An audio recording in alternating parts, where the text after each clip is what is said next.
Hey, Paul. Hi, Paul. Hey guys, how are you? Good. How you doing? Great. Good. Now, I started watching Dexter when it came on Netflix, I think at the end of last year, and we just got the new episodes New Year's Day, so I've been immersed in this world completely for the last couple of days, which probably sounds insane. Well, I'm only on season 6, and what I find interesting is I have a lot of friends who are on Netflix, and now the show's completely new to all of us, and I think that has to be weird for you guys to see how many new fans such a strong show pulls in 9 years after it was first on the air. I don't. It's exciting, and it's really kind of incredible to have a whole new audience so quickly. You know, generally that happens a while after the show's off the air, but it's pretty much on the heels of the success of season 8 and the finale. So it's just like all of a sudden new breath, new life, and I'm really, really excited to see who's going to start watching. and exactly because of what you just said, it's exciting that Nuvo TV is going to show it to a whole new demographic of people, of Latinos, and every Monday at 9 p.m., 2 episodes, the whole series from beginning to end. Yeah, the in whole 1 series year. in 1 year. Well, going off of that, what's interesting to me is I've remained spoiler free, which shows just how devoted the fan base was, that they didn't want to ruin it for anybody else. But in speaking about the characters, when I first sat down to watch it, I only knew Dexter from the posters, and I didn't know about your 2 characters or some of the other stuff that was going on in the show. And to me, it always feels like the emphasis really is on each individual character, that if you took Dexter out of the show, we would still have a really strong show about you 2 guys. Thank you Thanks, for oh that. goodness. Maybe that's the next show. It's the spin-off. Back in time, yeah. No, it's really, the great thing is I think that every character was interesting. And every character was interesting in relation to the story of Dexter. And the writers did a great job doing that, particularly in maintaining the integrity of our characters when it came to our ethnicity, our culture. And I was really excited every time I read a script. And it was a great 8 years to play this character. Well, in coming from my point of view, I would go to Comic-Con and they would set me on the line to talk to you guys and had no idea what I was talking about, and which is bad, I know. Now I know everything about the show, but I think even in talking with certain people and as it comes on this new channel, that there's sort of still a little bit of a misconception about what the show actually is. Like they're going to get a Jason or a Freddy serial killer stalking people, and that's not what the show is at all. I'm wondering if, in your own eyes, in your own words, going back through the whole 8 years, if you can give people an idea about exactly what the show is and what it means to you guys. Well, for me, the show is about a man who, because of a traumatic event when he was a baby, has acquired a sickness that he needs to satisfy, which is killing people, a serial killer.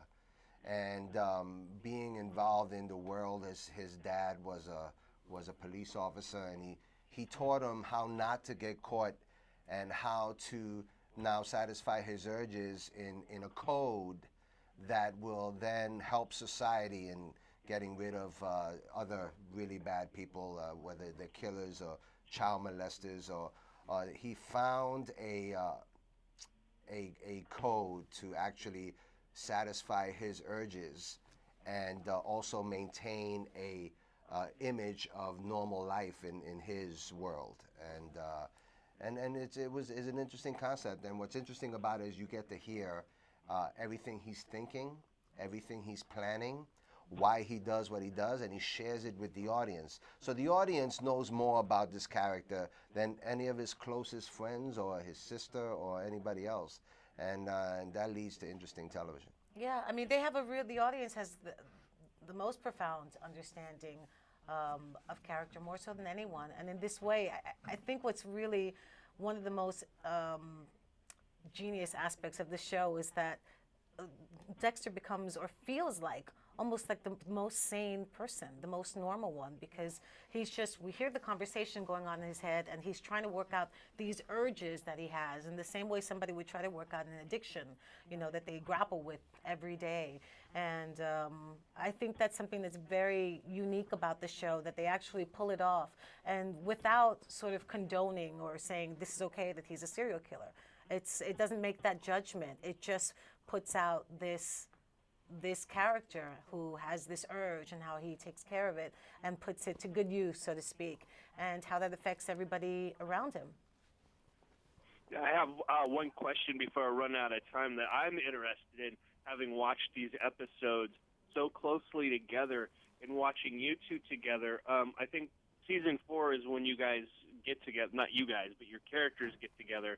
And I realized that the clothes get really wild between the two of you, but then when we come back, Batista's clothes are still a little bit wild, but then your clothes are a little bit toned down to a solid top, and I'm wondering how that was coordinated, if you guys worked on that, and if that was as important as sort of telling the story to tell the story between you two specifically, especially when other time is devoted to other things to get that point across.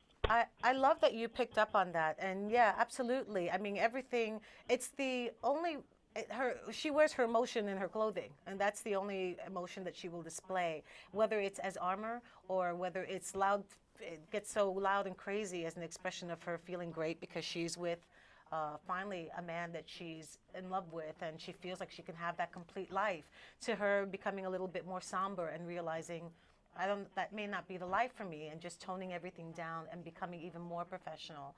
I think it's pretty great that you picked up on that, and definitely something that was wired into the framework of their wardrobe. Yeah.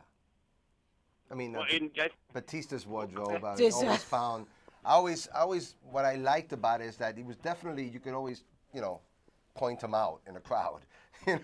He had a unique wardrobe, which is what I liked about the character as well. And I think he maintained that whether he was in a relationship or not. He was pretty much the same all the way through. Well, it's season 6, so I just started watching. His shirts get a little bit toned down. Okay. They're a little bit, not as wild. All right. He grows up a little bit. I mean, with age comes a little more conservatism, I guess. No, but I think that he always had that, with the hats and just the same kind of, the unique shirts that he wore that was a little different from a normal homicide detective, I would say. Yes, and now as I go, you guys still have, I guess, a year or a little bit time. You still have to not spoil anything for anybody. I don't know anything that happens after, like, the middle of season 6. We won't spoil it for you. Yeah, we won't do it. But it's good. There's so many people you can't spoil it for still. It must be frustrating maybe to not be able to talk about it completely, or are you guys still kind of, is that exciting for you guys? No, it's exciting. It's definitely exciting. We want people to discover it as they go along. I think this is a good opportunity for them to watch the all the surprises that are going to come within those 96 episodes. Yeah.